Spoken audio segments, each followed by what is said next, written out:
So check this out.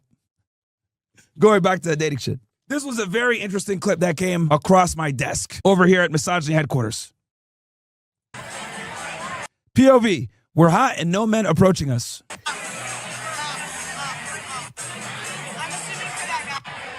This is exactly what's happening at bars and clubs because men are no longer falling for it. They are no longer just throwing their money out at women that do not take them seriously. They are no longer willing to waste their time, effort, and resources. But because of this, women are out here trying to give men a bad rap. Like they're saying, what's wrong with men these days? They used to go to war. Now they just want to be treated like a woman at a bar. But that is just not the case because men will absolutely put in just as much effort as they always have into pursuing you. But it takes one thing, and that one thing is that he has to know that you are taking him seriously. Because one of the number one resources to a man is his time, and he doesn't want you to waste it. And even if it's a short-term thing, like he just doesn't want to leave that relationship and have a messed up head and a messed up heart. Because that man just wants a future with somebody that he can really fall in love with and grow old with. Which is why he already knows with like 95% certainty that him paying for your drink at the bar is not going to bring him closer to that.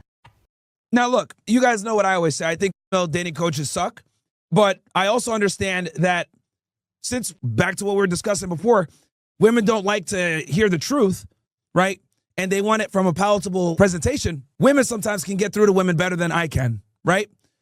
So what's going on here? We're starting to see the separation or the destruction of conventional dating and meeting in ways that our parents, grandparents, great-great-grandparents, and those before them used to meet. It used to go, you went to high school, you knew the people in your town, you shacked up with the girl that you liked the most in elementary school, you got married, you had kids, boom, right? White picket fence, it is what it is. But now, things have changed so much where feminism has come in and made it where women prioritize career and income over obtaining themselves a man for long-term provisioning to build a family, right? And these women standing here saying, POV, we're hot and no men approach us. This is a symptom of modern feminism, okay? The reason why men aren't approaching these women is because women have become insufferable, rude, low IQ, rambunctious, masculine, crass headaches, okay? With the explosion of red pill information and the popularity of it, we've been able to wake up a lot of guys. Now, with that said, we're still a minority, guys. Men that think like us are still a minority, right? But we are making an impact slowly but surely. Men are waking up and realizing that dealing with women is a lopsided arrangement, okay? They're figuring this out, and they're responding to it in multiple different ways.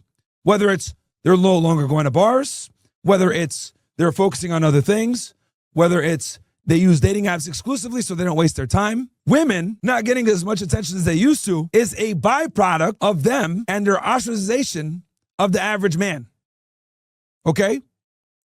The average man in America, 5'8", average build, 30 to 60K per year, is virtually invisible to a majority of women.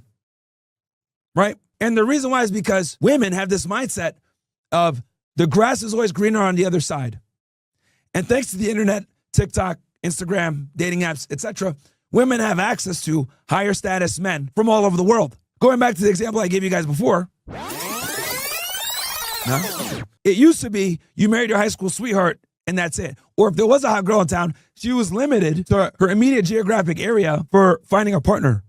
Now, there's no geographic limitations. She can go anywhere, okay? She can go anywhere. If you guys remember, or if you guys know, any of you guys here play chess, the most powerful piece on the board is the queen, but the king is the most important piece. You lose the king, the game is over. But the queen is the most powerful piece from an attack position because she can travel as many spaces as she wants in any direction as she wants. That is the average woman, chat. Okay? In an incredible amount of latitude in maneuvering their life. However, if you lose the queen, the game ain't over. And better yet, you can get a pawn to the other side and then turn that into a queen. Why am I using this example? I'm using this example because I'm trying to wake men up and let them realize that, number one, most women don't deserve the man that they're trying to get.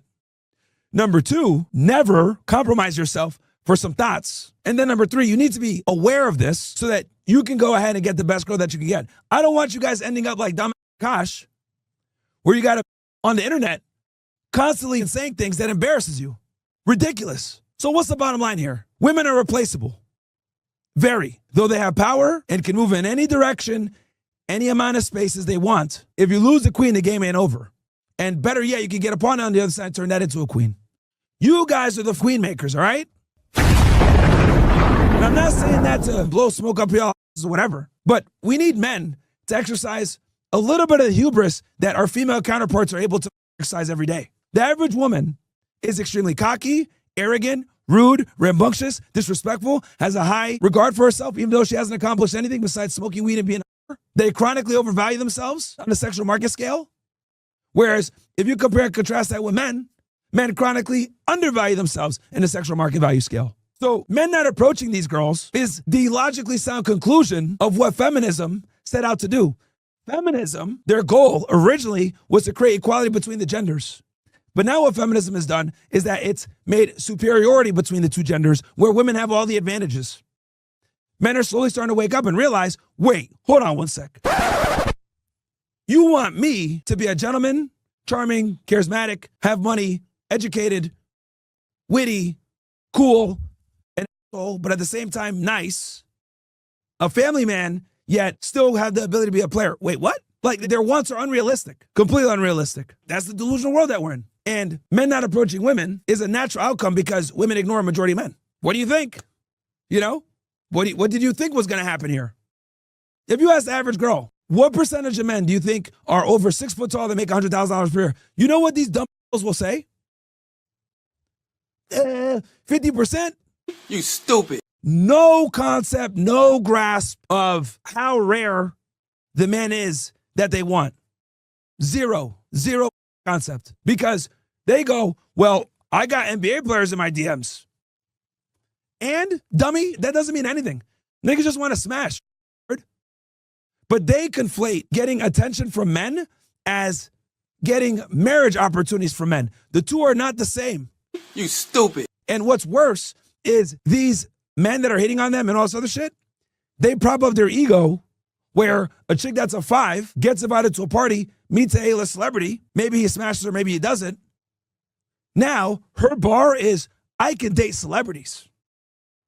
Not knowing really what it is you can only celebrities. But they conflate the two because they're low IQ.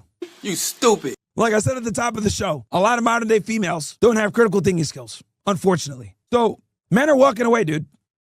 You know, this has been going on for many years. More and more men are having a difficult time dating, getting married, finding a girlfriend, etc. So a lot of guys are just choosing porn and video games over these. If I'm gonna be all the way 1,000 with y'all. You know, that's what's going on now. Literally, that's what's going on.